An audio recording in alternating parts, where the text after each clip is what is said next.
Hello, everyone, and welcome to the Future Space. I'm your host, Daniel Fox.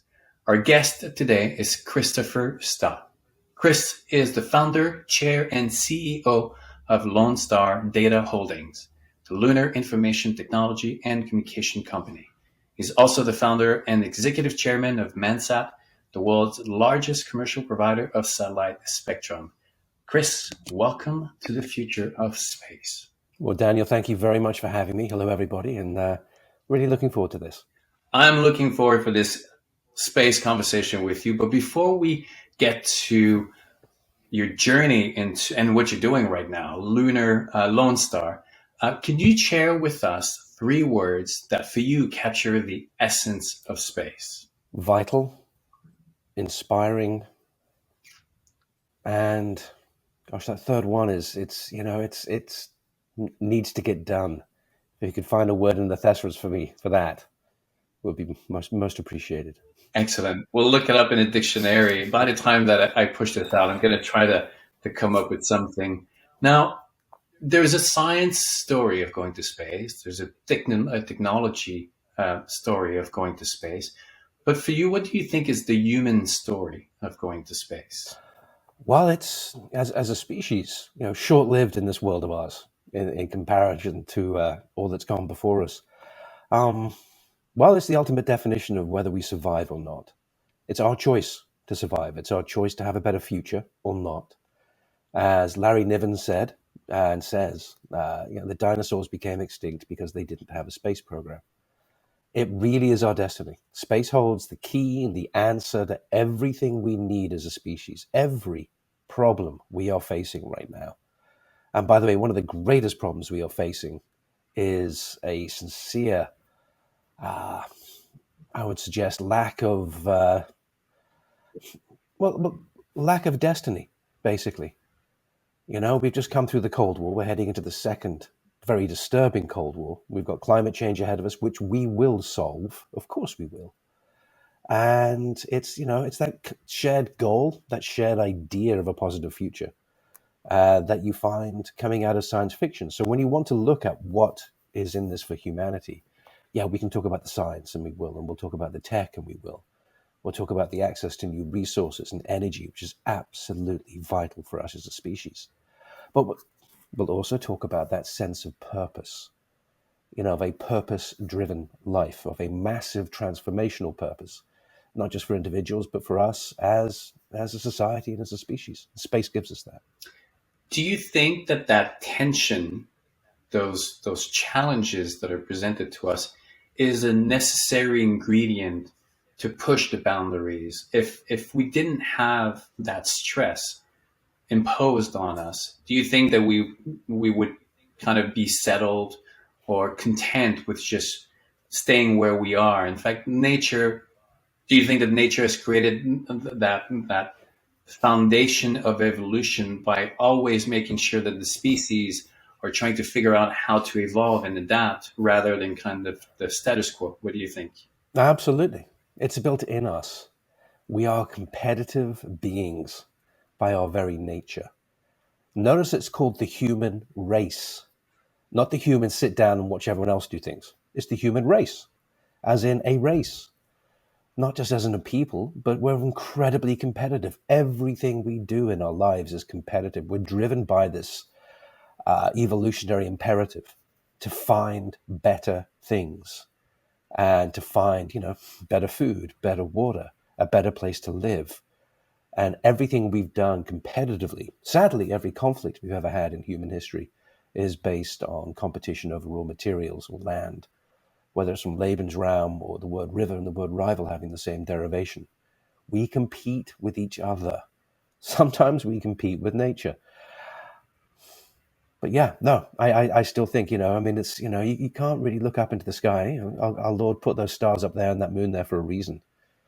It is quite inspiring, and it has inspired us and our ancestors ever since it has been the written word. Do you think like life is a race? I mean, obviously we bring this race back to us Sure. because it's relevant to us. But if we look at all other species, just from nature's or from the planet's perspective, ever since from the single cells to where we are today, and I always say that from the perspective of the planet, life has been waiting for this moment for 4.6 billion years where it can jump to another planet and assure the continuation of its investment of life.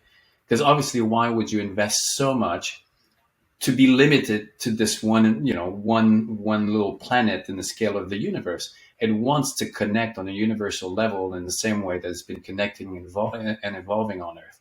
So really, life, this competition is actually built within the foundation of life, and we're just the medium, or we embody really the greatness of this adaptability of life. What do you think? No, absolutely. No, you may raise an interesting point. I mean, we are the first, especially if you look at that form of evolution. There we are, the human race. And as far as we know and understand, though I've got my eye on dogs because they know right from wrong. Trust me, and they know they've been caught doing something. Love dogs. But look, we're the only beings that we know of. We're the only variable in the equation for the entire universe that we know of. Right? We're the only beings that have this innate sense of right and wrong, and we make choices. We're not driven by instinct. Unlike dolphins or squirrels, we're not putting nuts away for the winter. We're not migrating like birds. We're not. And everything in nature is wondrous and incredible and needs preserving and needs protecting, but change is the only constant there too. And so that comes down to us as a species. Yeah, we're the first species that we know of that can actually take a step back and look at the universe and examine the universe and discuss the universe and think about what is our place in this universe and what can we do? What choices can we make? And Jerry Pournelle wrote a fantastic book called A Step Farther Out in 1979. It was the seminal work on space economics. It's the driving work behind our work at the Institute of Space Commerce. We're actually getting ready to republish that this year, and a new edition with some of his more recent work. He sadly passed. He was our patron. Larry Niven, his writing partner and great friend, is our patron now too. And it was all about the equation, that Malthusian equation. You go look at the Club of Rome, and they've been saying since the mid-70s, that we're all doomed. It's very much, a perceived perception, isn't it, of reality? Oh no, we're all going to starve to death. There's going to be too many people. Oh, we're going to have a war. Oh my gosh, let's just give up, really. Let's not do anything.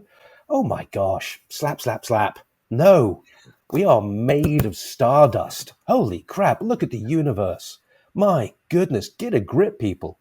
We can have a much better future through the application of science and technology to solve this equation. Change the equation, right? And space does that for us as a species. If we don't go to space, then yes, we're going to be gone in 1 or 2 generations, and we deserve to be if we don't do this. Space gives us this unique ability, not just to get the overview effect of seeing how beautiful our planet is, looking back from orbit, but to have access to resource and energy that we need as a species to buy us more time to evolve, but also to appreciate who we are, where we are, to diffuse this Malthusian bomb that's about to go off. And it's our choice to do so. And we can do so. We're coming to that rapid time in human history where you've got these 2 very large competing groups of thought. On one side, you have Republican democracy. Republican with a small r, not a political r. And, for those who don't know that, go look it up. It's fascinating. Popping out of ancient Greece and popping back up again with the American Revolution of 1776 and going on from there. And on the other side, we have a whole bunch of tyrannies, literal dictatorships, who really don't give a crap about human rights or human beings. So on one side, you have light and enlightenment, and the other side, darkness and tyranny. And the thing that pulls us ahead is space. It gives us the ultimate high ground, and it gives us that ultimate view, that long-term view. I was just watching a couple of documentaries over the weekend, and they were talking about the Voyager probes. And, we know about the Voyager probes. But think of the long-term view that scientists and the politicians and the people who funded it, built it, launched it, and the people still working there have. They were working on something that fundamentally goes beyond their own lifetimes, not just their careers, their lifetimes, and keeps contributing to the human race. Who has ever done that in human history? Oh, that's right, free peoples.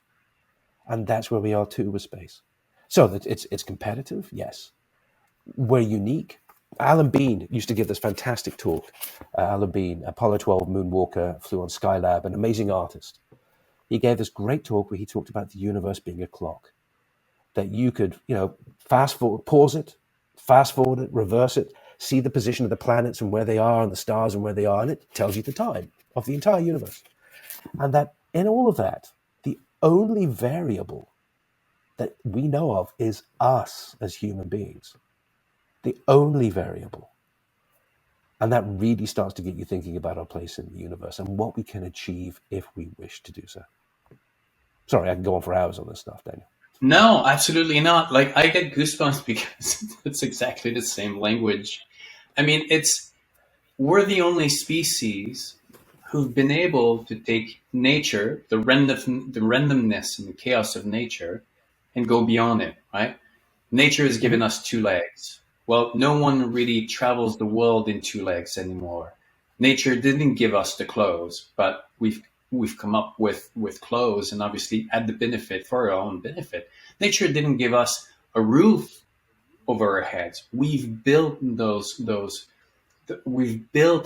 roof over our heads so that we could get above that chaos and randomness of nature.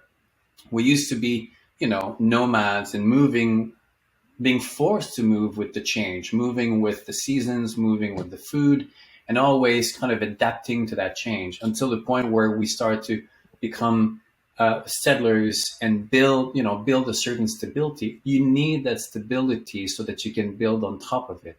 Now, after that, when people go and say, "Oh, I want to go back to that lifestyle," where that is just a question of perspective. You certainly don't want to go back to a place where you go back to that chaos and randomness. No one wants to be born naked and then suddenly just be at the mercy of everything.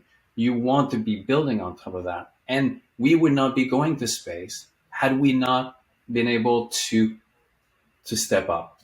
So that's, for me, this is one of the arguments that I've often had with the environmental movement, is that they created a story about the human species that is so non-inspiring, so negative, that other than the ones, who resonate with that kind of narrative, but for the ones who are trying to feed their family, put food on the table, send their kids to, like, no one is waking up in the morning trying to do the bad thing for the planet.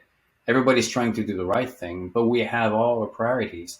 And I think that the beauty of the human species is that we rise in the worst of times when we think of, like, oh, there's no tomorrow. This is the moment where suddenly we come together. I mean, just look at the James Webb Telescope.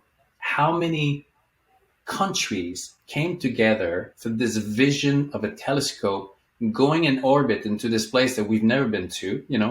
It's a conceptual. I mean, we found it through math, but we've never been there. We had to believe in this thing that was possible, invest the time and energy and money on this vision that couldn't be proven real until we do it.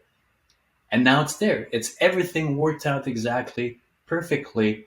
I mean, having the satellite on top of a rocket go through, unfolding like an origami style, and then travel. It is just, I mean, if someone cannot get excited about this, it might as well just stay home.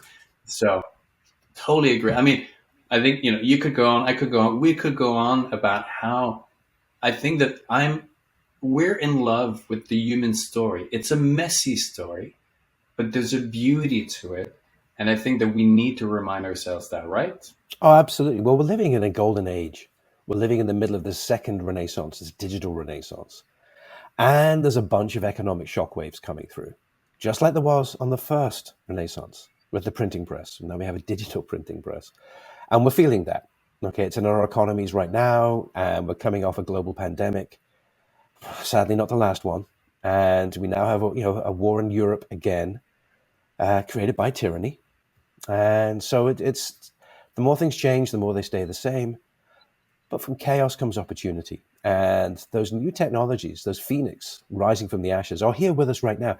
William Gibson said, the future's already with us. It's just unevenly distributed, right?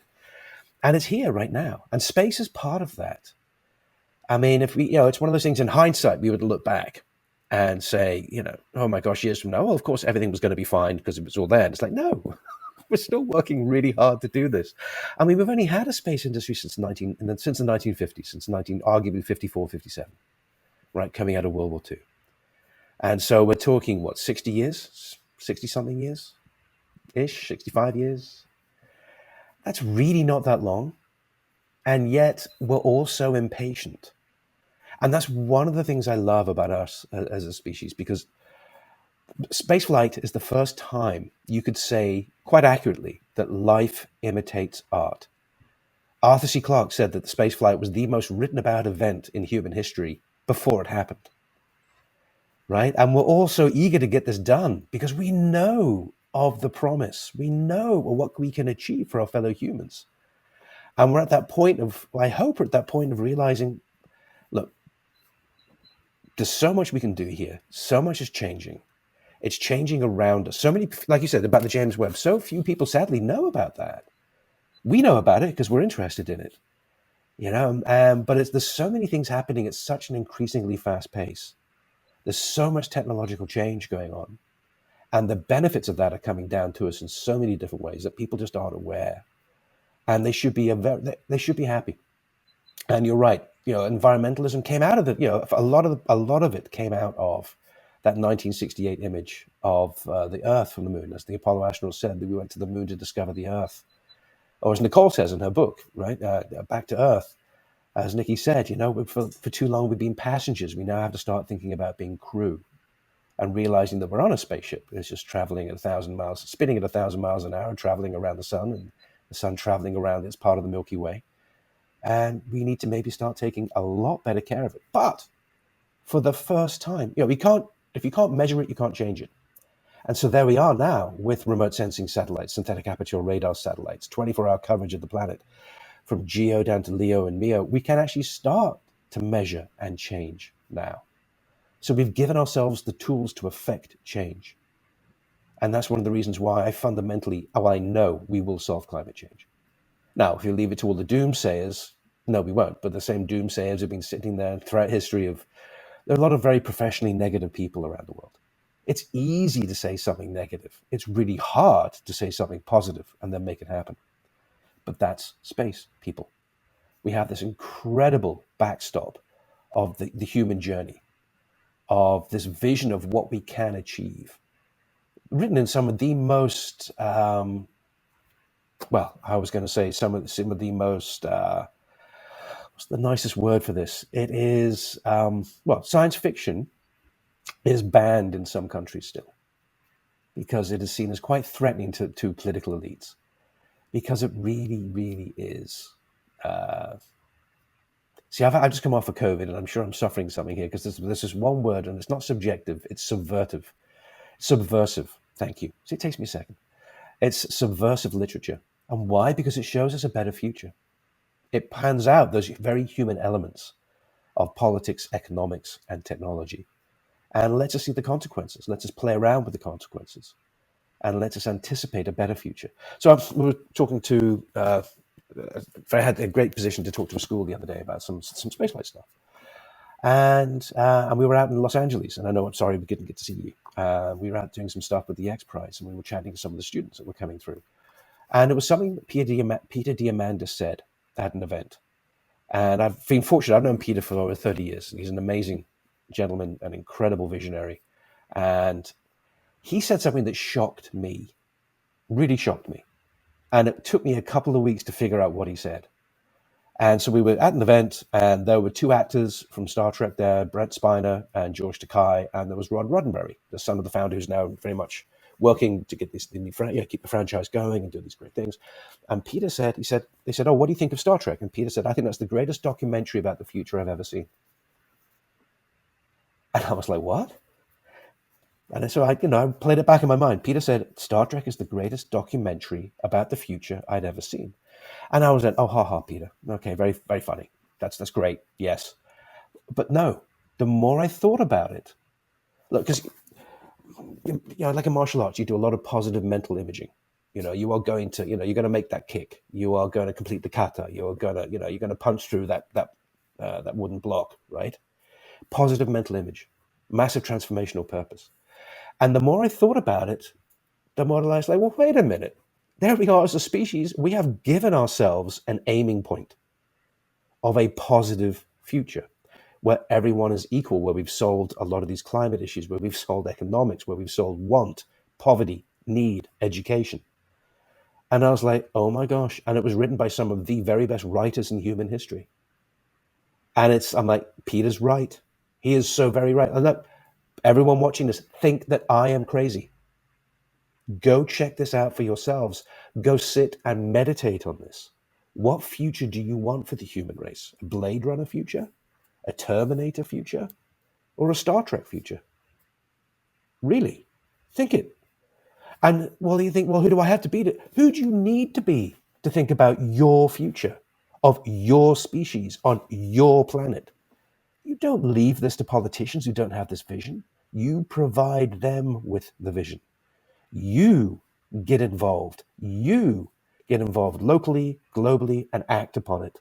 And get involved in the space industry, the environmental movements, the economics, every single facet of what we're doing, and make a better future. Because you can. Who do you have to be? You is all you have to be. You are made of stars. You are the most incredible thing in the entire history of the universe. There's never been another you. Even identical twins aren't. Right? And this is your moment in history for you to have an impact on the rest of human history. You are at that bow wave, that quantum bow wave of temporal possibilities right now. And your choice, your thoughts, your words, your deeds, your actions decide everything that goes forward for the rest of human history. And you can choose to have that positive vision. Don't leave it to others. Get involved, and you will be amazed at the positive impact you can have. And welcome to the space industry. Exactly. It's so I just came back from DC. I was there for the Explore Mars Summit and then the NSS. And then my wife had the brilliant idea to go and visit the National Archives, which they had never seen. And I didn't expect it to be such a powerful experience because you get to understand the vision and the effort and the work and what it represented. This new continent. We can go into some other debates of like who went there first, but that's besides the point. The point is that Europe had reached, I guess, its limitations, and North America represented that new land of opportunity where these visionaries of Europe could use that and bring their value and build something that would really kind of elevate the future. Now this is what space is, right? It's that new land of opportunity where, okay, our world, America, has reached a certain place of evolution, certain limits. I think we're reaching the limit, but that new land of opportunity is allowing us to shape that vision, to create how do we want to move forward. It's not going to be easy. It's not because you have a vision and then suddenly things happen, automatically. But by going over there with that beacon, with that line of direction, it allows us to kind of move towards that. And that's, for me, this is one of the things that is so exciting about space. And exactly what you were just saying is we're able now to make this happen. We are building it. We're bringing those values. We have people that are investing, and we're talking about the overview effect as if like this isn't important. We need to take world leaders to see it, to get that sense of perspective.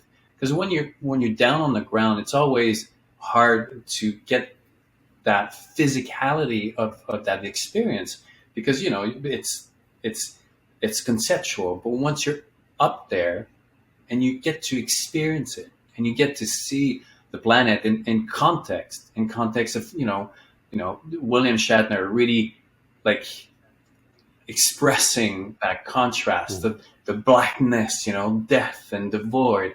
And here you are, the earth. And, Nicole, your wife, talks about that thin blue line, everything that just like all our stories happened on that little planet. It gives you a sense of perspective, but it also gives you a sense of empowerment of how far we've come and where we're going. And we need to reach that impossible milestone. You were saying something earlier about how things are moving fast now, and a lot of people actually focus on that. Things are moving too fast. Like it's what I often say about that is that when you're young and you try to climb a hill, it demands all your energy to climb that little hill, and it takes time because that's how much you can do. And if you do fall from that hill, it's not that big of a fall. It's just you kind of roll down.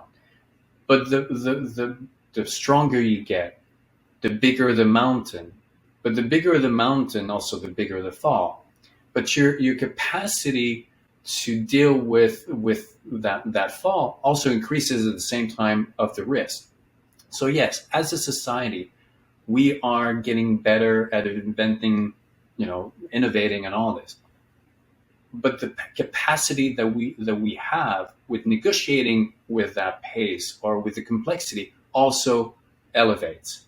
So yes, things are changing fast, but our capacity to deal with that speed also increases. So for me, I'm not bummed by that speed of change because we're developing also as fast as that change. I mean, would you agree with that? Absolutely. I mean, don't forget, we have to go as fast as we humanly can, and then as fast as the machines can help us go. This is, we are on a clock. The human race, our survival is not a given unless we act. And, I think that with the overview affecting the politicians, it would be great for them to see that. And if they don't get it, change them. That's one of those things where we live in representative democracies. If they're not working, change them through the democratic process.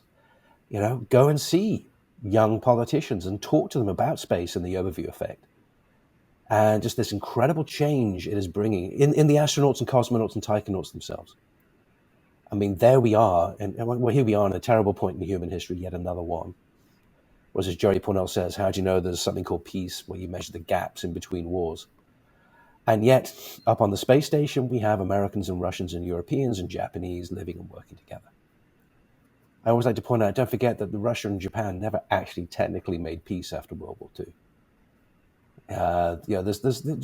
Space has this ability to bridge that gap and help people think audaciously. Space is where we're settling. We're not colonizing. This is the new beginning. We're not having to displace people. And by the way, you mentioned going to the National Archives, and I recommend everyone do that. It's an incredible thing to go see those words written down, and to imagine sitting in a room with candlelight and people sitting there debating, thinking of those words. And you mentioned something really important, Daniel. You talked about the original inhabitants here, of course. And the more you go back and you look at Hobbes and Rousseau especially, and you go back and you look into the writings of the time, and you find that a lot of that was impacted by Native American thought on democracy and how society should live and how people should live and work together. And a lot of what Rousseau and the others were writing was a reaction to that thought, of those new ideas mixing with ours, which gave birth to a lot of the thought behind the American Revolution. And I know that's quite something to say, but I at least have a degree in this stuff, and go back and check it out. Don't forget, everything you're taught about at high school is wrong. Everything you're taught about at your bachelor's degree is normally wrong. It's normally until you get to the master's or PhD level that they start ferreting out the truth, and you're like, oh my gosh, right? History's never quite what you thought it was, but the future can be what you want it to be. Be audacious. Be as audacious as the people who wrote that Declaration of Independence, right? I mean, it's a constant conversation with America, a constant conversation with itself. We're constantly reinventing ourselves.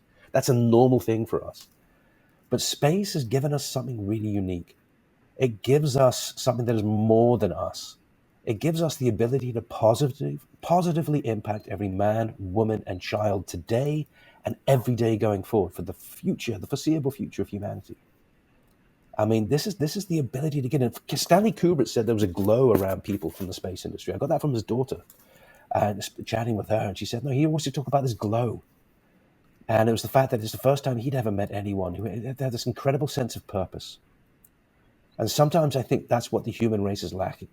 It's certainly what the military-industrial complex is lacking. It's there, but it's tying it all together. We're about to come out with a paper on that at the Institute of Space Commerce. It's, the idea that space pulls us together in a positive way, not just as a nation, but as a people, as a species, where for the first time we can think beyond these petty squabbles that we have. And even today, look, we see what's happening, and I hate to mention Ukraine, but we look at what's going on there, and it's like, oh my gosh, it's just a bunch of, I was going to say it's a bunch of boomers, but that would make me ageist, wouldn't it? And I would just kind of say, like, oh my gosh, can you people not get over the past? Jeffrey Mamba from Nanoracks and now with Voyager once said we shouldn't be haunted by the ghosts of the past, and he's quite right. So often we think, I mean, sometimes that competition in humanity comes out the wrong way. We think about tribes, people in playgrounds, children in playgrounds, teams of people or gangs of people. And that resonates in our politics, and it resonates in international affairs. And yet, for the first time in human history, unless we create a famine, as Peter Diamandis and Stephen Kotler talk about in Bold, we are at the first point in human history where we can feed every man, woman, and child on this planet, where the only famines are politically created. We're at the only time we can educate everybody. Oh my gosh, look at that. We can get a global virus licked, and we can actually, get a vaccine out to pretty much everybody, and we're working hard to get it to everyone who needs it, right? I mean, the technological things we can do as a species, and if you think about, we've only been around, 200,000 years, maybe? And then we had a couple of ice ages that really threw wrenches into the works, like big time. We're only on our first, our own post-glacial period now is when we had to pretty much start from fresh and come back up again. And look at where we've come in the last 100 years, and look at where we're going. And space is the very embodiment of that. It is probably the only guilt-free thing that we do, because it can impact food, security, fresh water, resources, management of resources, managing climate change, stopping pollution, stopping human rights abuses. I mean, all of a sudden, the human race is accountable for the first time. And that comes through some satellite communications, remote sensing, and more. We're finally getting the tools to start affecting change. And how we take that forward is just huge. And I think you see that in some of the superpower rivalries at the moment. Because those in Russia and China are not stupid people. They're our fellow humans. They're really quite smart. But they see it too. They see the onrush of change. And it scares them. And it frightens them. So they're all about control. They're not about open source. They're not about giving every man, woman, and child the ability to reach their full potential. It terrifies some people, and it shouldn't. Oh my goodness gracious me, it should not. So Geeks Without Frontiers, we're involved with the N50 project. That's getting the internet and broadband to the next 50% of the population of our world who doesn't have it. Because there are too many young Einsteins and Marie Curies and everyone out there in Africa and Southeast Asia and South and Central America and parts of Europe, even parts of our own continent here in North America, who don't have access to broadband. Because with broadband comes opportunity, comes education, comes knowledge, comes those self-organized learning environments. Siddhartha Mehta from the TED Prize in 2013, go check that out. It is a whole new way of living as a species. And we're just at the verge. Oh my gosh, we've got fusion, finally, coming around. Finally. We've got, better fission with saltwater and salt reactors. We're finally getting the energy we need as a species. We're finally getting around to the fact to stop burning bloody oil and coal. I mean, come on. I mean, it was bad enough when we were burning whales, right? I mean, come on, can we please, just as a generation, move beyond this, please? The Shah of Iran said that oil is way too precious to burn, right? And it's just that change. We have it. It's all here. Just like the Romans had aluminum, and they had electricity. The Victorians had computing with Babbage and Lovelace and software. And oh my gosh, 200 years ago, digital computers were there. And we just didn't understand them. We didn't leverage them or utilize them. So it drives me crazy sometimes to think, what is sitting in a lab in Silicon Valley right now that people in the future will go, oh my gosh, well, of course you had that. You just didn't use it. You guys were so behind the times. And we're like, no, We really want those things. Want them now, right? And yet here we are. That people are finally going back to the moon. Finally going back to the moon. That felt like the longest 50 years on record, right? We got to the moon, and then think of it as a promised land. Tonight, go out and look at that moon and just realize what it represents in terms of inspiration for math, all the way through to a fully stocked, fully loaded space station around Earth with every raw material and resource we could ever need. And beyond that, the solar system. And we're finally going back. We talk about being the new Israelites. If you go back to the Bible and you look at the book of Exodus, and there was Moses leading the people, leading the Jewish people out of Egypt. And God said to them, "Here we go. Here's the promised land." And they're like, "Oh, it's full of Canaanites." And he goes, "Right, you lot." Very Monty Python. He's like, "Right, you lot, into the wilderness, 40 years. Off you go, you ungrateful bastards. Off you go." And they spent 40 years in the wilderness. And finally, a whole generation had to shift. And they came back and said, "Yeah, that promised land, it's actually kind of nice. Could we please go there?" And I feel that way about us. There's an entire generation. There's a great documentary called Orphans of Apollo, done by Michael Pott. It's fantastic. It's about this whole generation. It talks about the privatization of the Mir space station. But this concept of, we were there. We had the promised land. Oh my gosh. Who stopped? Why did you stop? You idiots. What were you doing? They went back to the professional negatives, the naysayers, the people who didn't have that vision, the people who couldn't see beyond the end of their own noses. And they did incredible work. I mean, and the people in the space industry had to adapt. We did incredible things. The shuttle, station program, and everything else has built that platform for us to finally get back, going back to von Braun's original vision. And we're there now, finally, to get back to the moon. I mean, the Chinese have been active now for 1,236 days on the South Lunar Pole with their rovers, unmanned, uncrewed rovers. And, we're getting ready to go back this year. It's the 50th anniversary of Apollo 17, and it looks like the NASA CLIPS program, we've got at least one, if not two, providers heading back this year. Finally, getting back to Earth's largest satellite and using it for something really good, and using it for a way that just makes it part of Earth's natural economic sphere. It's Earth's largest satellite. Satellite communications is $440 billion a year business. And we're just going to go start using the biggest one out there that we can all see every night. Sorry, Daniel. Like I said, I can just go and go sometimes. I don't get to talk much. It's just me and the dogs sometimes at home, and my poor team. And I see them briefly on video calls. I need to get this stuff out of me sometimes. You have to. I'm just saying, it's like all coming in, like bubbling up. I was talking often. I ask the question to people. I personally look forward the day that I can look up, and obviously not on the full moon because it would be hard, but like on the new moon when it's in the shadow, to see actual light from human settlement on the moon. I mean, I hope that I will get to live that day, because it will be the first time. I mean, yes, the space station is up there, but unless you know exactly what you're looking for and you have a telescope, you can't see that. When we have human settlement on the moon and there's lights or there's whatever it is, and we can actually see it with our own eyes, it's going to be the first time that we can connect. We can see visually something where humans have another presence. And I'm looking forward for that. I'm looking forward to have this reminder that not too long ago, we were just trying to figure out how to fly. And now we've gone beyond.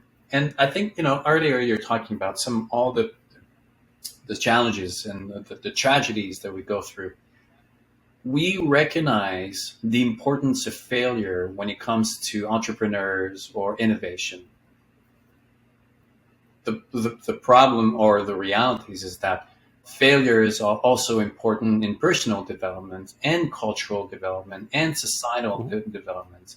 Because otherwise we would be extremely arrogant, and I think not good people, if things always work the way that we thought that they would work. It's actually when we feel these boundaries that it forces us to reassess how we want to move forward, right? I mean, the United Nations would not exist had it not been for the Second World War, and a lot of things that the U.S. would build on would not happen had it not been for the problems that was happening in Europe. Like, so, I have this theory: the why is it that in Europe, or for immigrant cultures, food is so important. The ritual of food, coming around the table and sharing bread and with the community. Why? Because they have an ancestry, they have a history of tragedies and human suffering together. And when all the things that you took for granted are taken away from you, what are you left with? You're left with community and bread. And if you can gather around the table and share bread in the worst of times, then you're reminded that there's hope. And I think that this is, and then after that, once you go through that, you create these rituals that remind you of the necessity of what's important. So the U.S. is a kind of, we're like the new kids on the block in terms of culture. You know, we're that teenager that believed that the world is black and white. We haven't suffered much. Now we're starting to experience a little bit of harshness. But I think that these moments of reflection, these moments when, like, okay, I mean, look at how the world came together. Even Switzerland jumped into the wagon, you know, with against sanctions against Russia. I mean, who would have thought that Switzerland would actually take a position when it has a history of being like, no, we're not going to make anything, you know, we're not going to commit to anything. The world came together. Big corporations came together to say, no, we're not going to do that.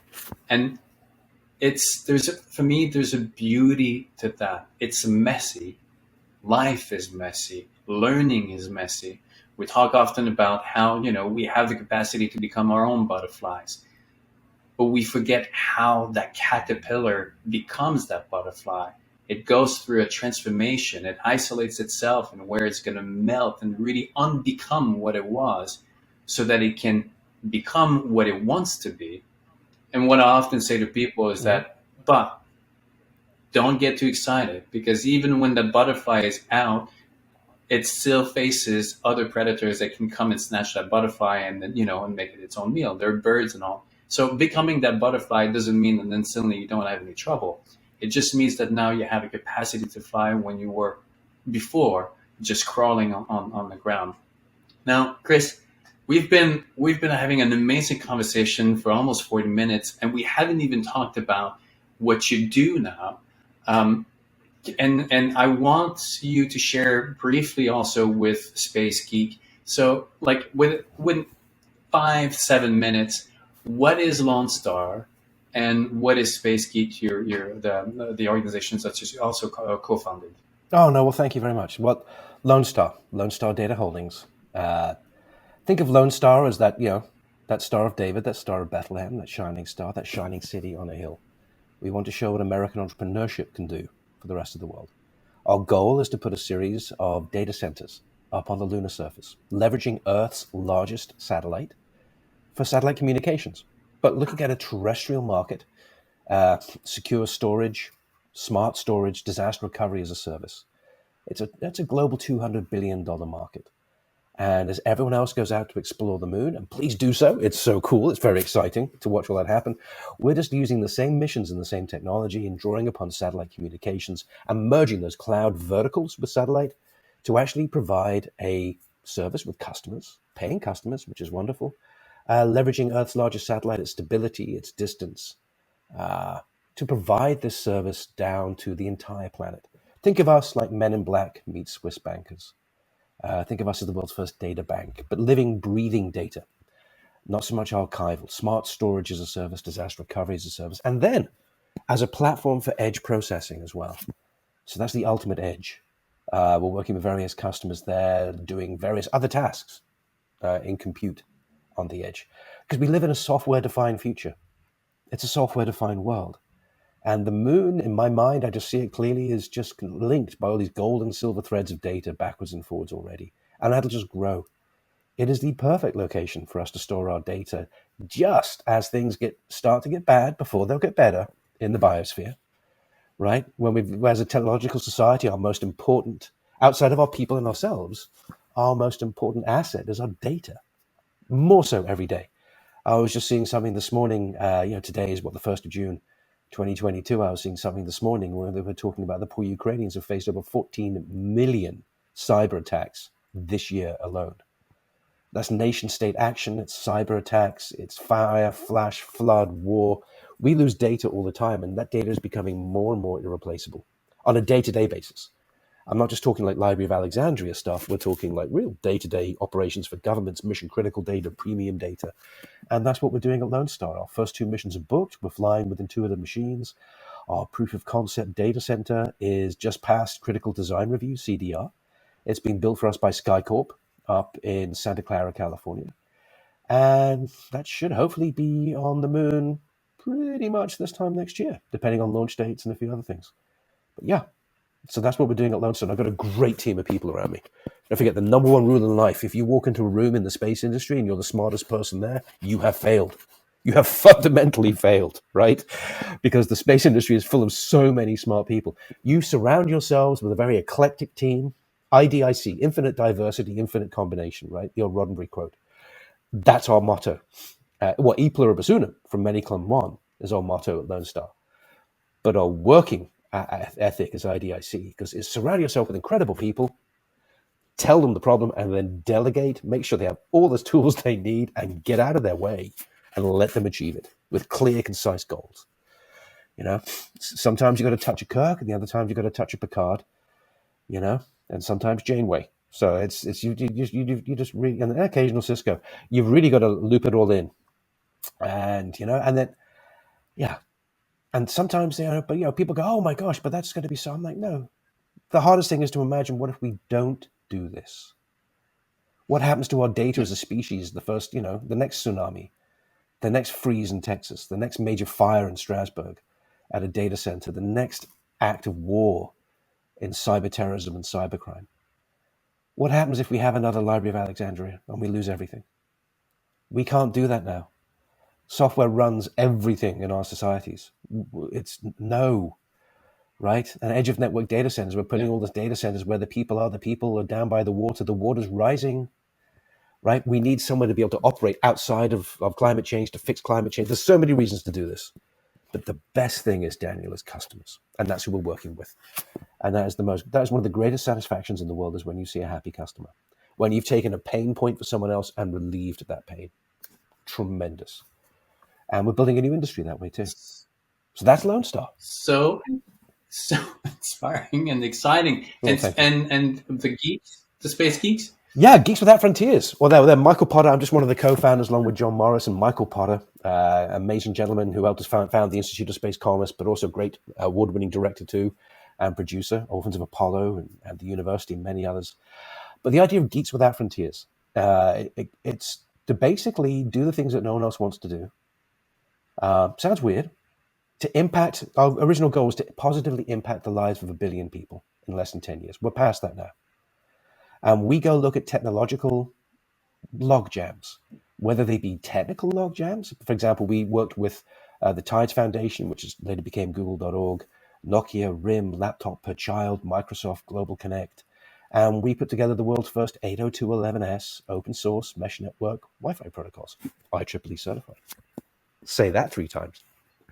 Right? And we're like going, oh my gosh, Chris, that sounds so boring. And yet it's in use by over 1 billion people around the world right now, giving clean, low power mesh network Wi-Fi. And it's like, oh my gosh, you mean you just facilitated a whole bunch of people coming online? We're like, yep, bingo. And then we did, the same kind of protocols we put in place with Dig Once. We did that with the FCC, who are amazing to work with the State Department, incredible to work with on this.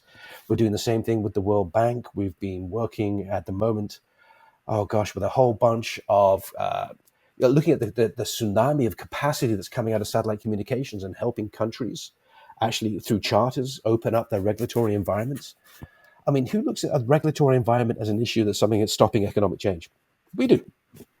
Right? And then we work on that. We work on model laws. We are working with World Vision right now, setting up a whole series of internet hotspots and collection points in Poland and Romania to help the refugee crisis, as we've done around the world. We don't normally talk much about what we do because we're busy doing it. but geekswf.org. Please join us. Please get involved. And we have immense fun with that.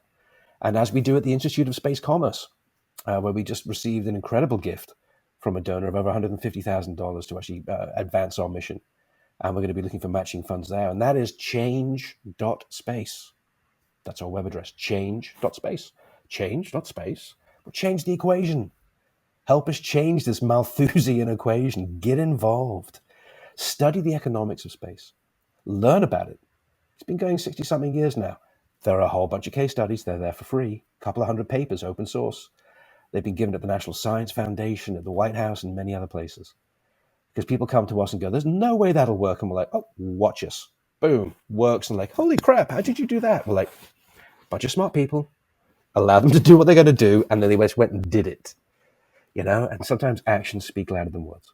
And that is the Institute of Space Commerce, Geeks Without Frontiers, and Lonestar. You did ask. Well, we'll just make sure that all the links are in the description. You're also on LinkedIn, and we'll get that link if people want to reach out to you. Oh, please do. Chris, it was an enlightening, it was an amazing conversation where I know, I want to be mindful of your time. We've already 50 minutes. I know we could just go on for hours and hours. Maybe that's what we're going to be doing. Maybe we'll do many of those conversations, because I think that you speak with a passion and with an optimistic energy that is not founded and rooted in naivete. Those are two total different perspectives. The naive, it's not about being naive. It's about believing that we can. And I think this is what really induced the space community. It's just this sense of accomplishment and driving forward, moving forward with acquired wisdom, rather than pointing the finger backward and trying to blame someone. So exactly, we need those conversations. We need that energy. We need to change that narrative that's out there that is just so doom and gloomy and just non-inspiring. Not that it wants to dismiss the challenges and problems that we need to fix, but just get off that and just victimization mindset and just, build something, do something with it. So Chris, thank you so very much. I can't wait to bring this out to the public. So thank you, Daniel. Thank you, everyone, for putting up with me today. Do reach out to me on LinkedIn. I love doing that. Occasionally, they let me teach networking at ISU. So I always love doing this. Daniel, sincerely thank you for letting me ramble today, because I do have the ability to do so. A legend in my own mind. I find my own voice very soothing. It's the best ramble. So. Thank you, Chris. Well, thank you.